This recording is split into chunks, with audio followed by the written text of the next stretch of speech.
Okay, full disclosure, this is going to be about ISIS, but I'm not using any fancy pants academic jargon. We're going to break it down in the simplest way possible so you can understand it, even if you're half paying attention. This is the explain it to me like I'm watching TikTok while eating pizza version of global terrorism. You know, the kind of explanation that doesn't require a PhD to get. Basically, ISIS, which stands for Islamic State of Iraq and Syria, sometimes called ISIL or Daesh, are like that group project you got stuck with where everyone else decided to just light things on fire instead of doing the actual work. Imagine the worst group project ever, but on a global scale, except instead of a diorama, they were messing with entire countries. We're talking about real places with real people, not just some cardboard cutout. And instead of glitter and glue, they were using, well, let's just say things got way more messed up. We're talking about weapons, bombs, and a whole lot of destruction. We're talking about a group that wanted to start a global caliphate, which is a fancy way of saying a country run by a supreme religious leader. This wasn't just about taking over a city or two. They had grand ambitions, and they weren't afraid to use brutal violence to get what they wanted. We're talking about some of the most extreme and horrifying acts you can imagine. Think beheadings, bombings, the whole works. They used fear and terror as their main tools, and they didn't hold back. Not exactly the stuff you want to see trending on Twitter, but unfortunately their actions often made headlines and trended on social media, spreading their message of fear even further.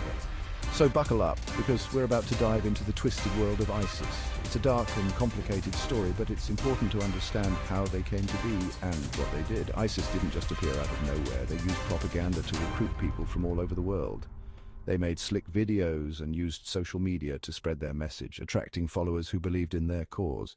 People from different countries, including young recruits, were drawn to ISIS. They promised a sense of purpose and belonging, which appealed to those feeling lost or disenfranchised.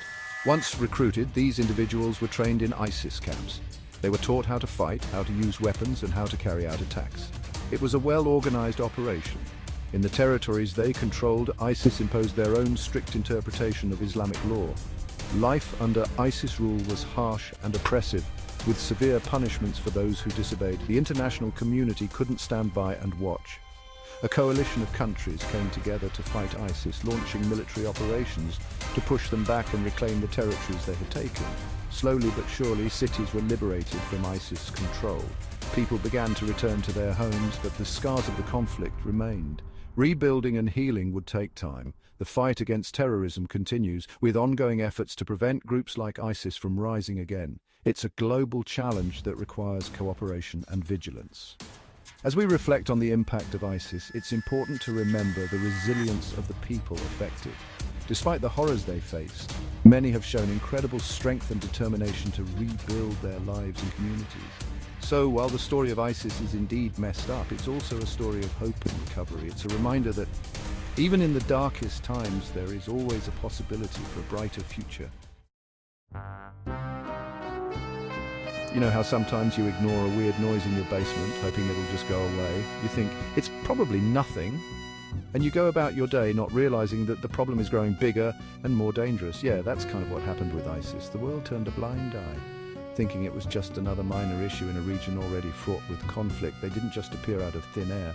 Their rise was a slow burn, a series of events that went unnoticed until it was too late. These guys have a bit of a backstory. Understanding their origins helps us see how they became such a formidable force. It all started with a group called Al-Qaeda in Iraq back in the early 2000s, after the US decided to, invade Iraq. This invasion created a power vacuum and a breeding ground for insurgent groups. They were like the annoying little brother of Al-Qaeda, causing trouble but not taken that seriously. They were underestimated, seen as a minor nuisance rather than a significant threat. But then, they saw an opportunity in the chaos of the Syrian civil war. The conflict in Syria was like a perfect storm, providing the ideal conditions for their growth. It was like a giant, all-you-can-eat buffet of weapons and angry young men. The chaos allowed them to recruit and arm themselves to the teeth. And boy, did they dig in. They took full advantage of the situation, amassing power and resources at an alarming rate. They renamed themselves ISIS, started gobbling up territory in both Syria and Iraq, and suddenly everyone was like, wait, who are these guys, and why are they posting gruesome videos online? Their brutal tactics and effective propaganda shocked the world. Yeah, it escalated quickly. What started as a small, overlooked group turned into a global threat almost overnight. Their rapid rise to power was a wake-up call, showing how quickly things can spiral out of control when ignored for too long. The international community had to scramble to respond, forming coalitions and launching military interventions to try and contain the threat. It was a stark reminder of the consequences of inaction. Even today, the aftermath of ISIS's rise is still felt. The region is still dealing with the fallout, and the fight against extremism continues. It's a complex and ongoing struggle, one that requires constant vigilance and effort. The story of ISIS is a lesson in the importance of early intervention and the dangers of ignoring emerging threats. It's a reminder that we can't afford to be complacent when it comes to global security. But there's also hope. Communities are rebuilding, and there's a resilience and determination to prevent such a threat from rising again. The world has learned valuable lessons, and there's a collective effort to ensure a safer future. So what's the deal with ISIS? What do they actually want?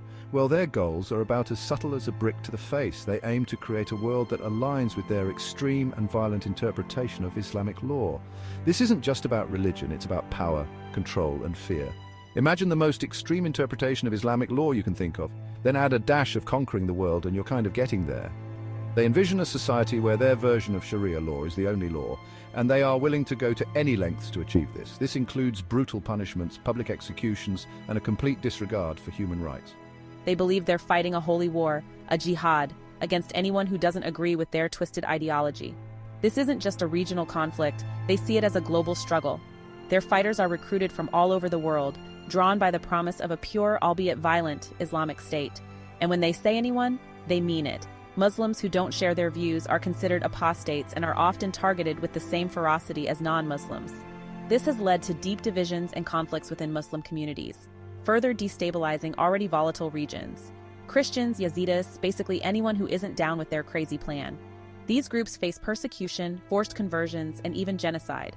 The humanitarian crisis resulting from ISIS's actions has displaced millions and created a refugee crisis of unprecedented scale. Their ultimate goal? To establish a global caliphate ruled by their own strict interpretation of Islamic law. This caliphate would erase national borders and create a single Islamic state. They look back to historical caliphates as their model, but their vision is far more extreme and intolerant.